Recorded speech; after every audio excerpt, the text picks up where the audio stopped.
Hey, welcome back to Monstrous Comics. My name is Zach, I'm a comic book artist from the UK. Today I wanted to share with you an exercise you can do in your sketchbook, which I think can really help hone character design skills.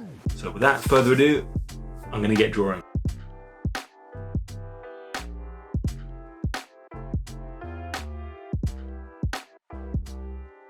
This exercise is quite a simple one in theory, but it can pose a really fun challenge, I find.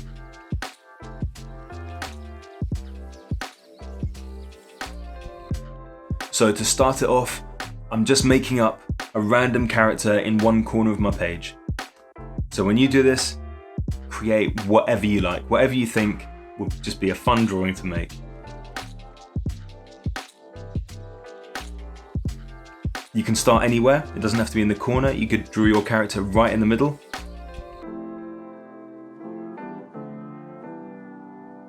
I'd recommend at this stage, you could do a whole body, but I'd recommend just going with a head.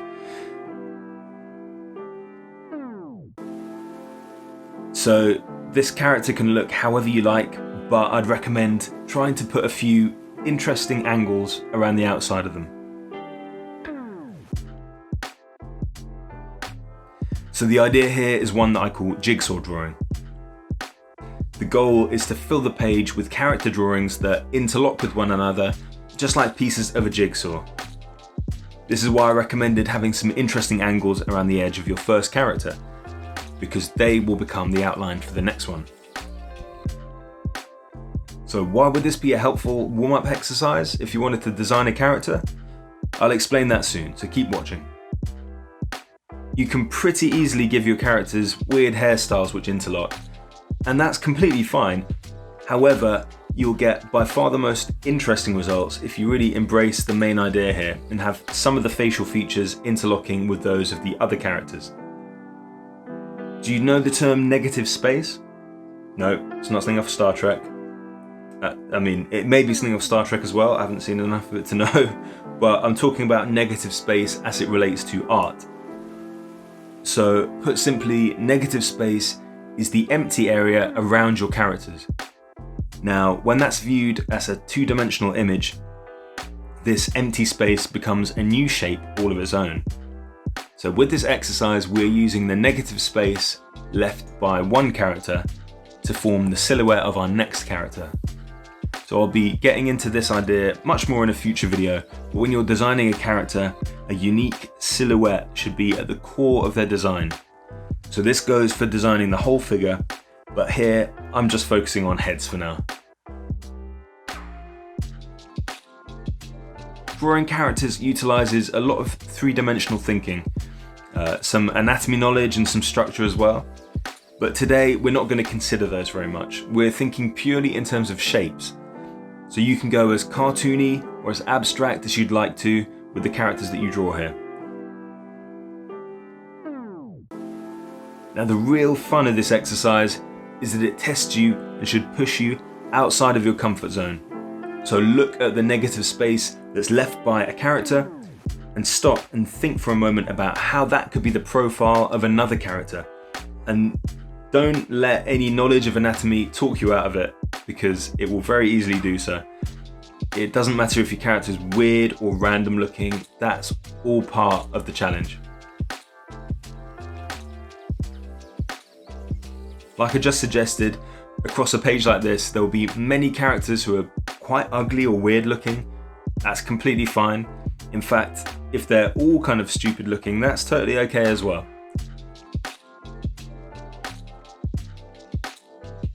So what we're doing here is trying to let our brains view abstract shapes and see the potential for character and personality within them.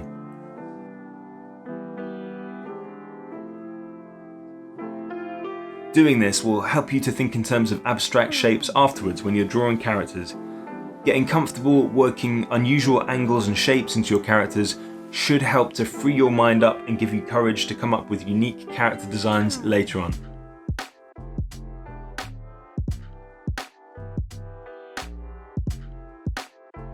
Even if your drawing style is very structured and realistic usually, this can still be a benefit, as it will challenge your usual instincts and maybe free you up a bit in a way that could be pretty relaxing. I'd recommend trying to make sure that you throw some strange shapes into each character, as you can very easily slip into the habit of drawing lots of similar looking faces. The point is that each character you draw sets you a new challenge or a test for you to tackle when you draw the next character. Also, only ever focus on the character that you're drawing right now. If you're thinking ahead and trying to set up some shapes in one character in order to make the next one easier, then you won't actually be working with random shapes at all, which completely defeats the point of the exercise.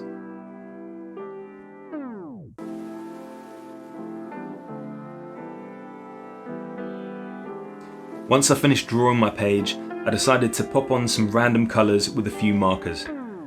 I didn't record all of that process though. I'm going to pretend that that's an editing choice and not a result of human error, even though in actual fact it definitely is a result of human error.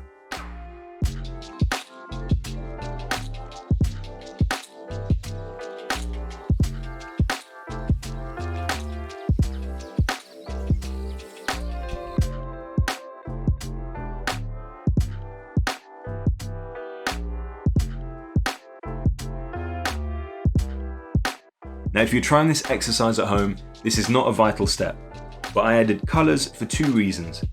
First, I thought it would look nice from my sketchbook and in the YouTube thumbnail. Second though, is actually a pretty beneficial reason. Adding the colour just as shading rather than as flat colours means that I have to start thinking about these flat graphic character designs as three-dimensional forms all of a sudden. Again, it's not vital, but if you want to draw cartoony characters that feel as though they have depth and form, this will be incredibly helpful for training your mind to become comfortable making bold, dimensional characters.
Once the colours were all laid down, I inked them up.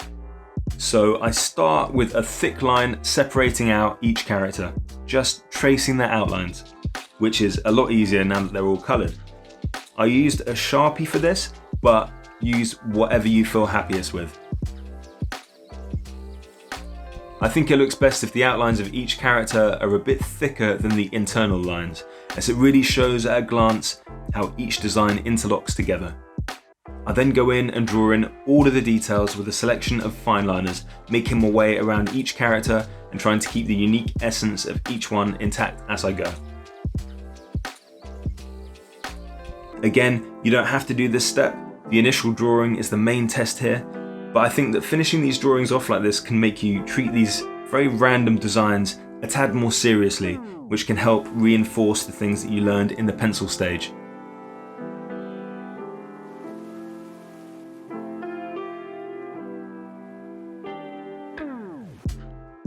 So if you're finding this video helpful or interesting so far, if you wouldn't mind hitting the like button, I'd be really grateful. It just lets me know if I'm on the right track and if I'm making videos that you're finding useful or interesting.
If you've been joining along and trying your own version, I hope you found this an interesting and useful drawing exercise, and I hope that you found it helpful in the way that I've intended it. If not, I apologise, hope I've not wasted your time. I hope it's been fun anyway. But if it has, please let me know. I'd be really interested to hear if it's been a useful thing to do.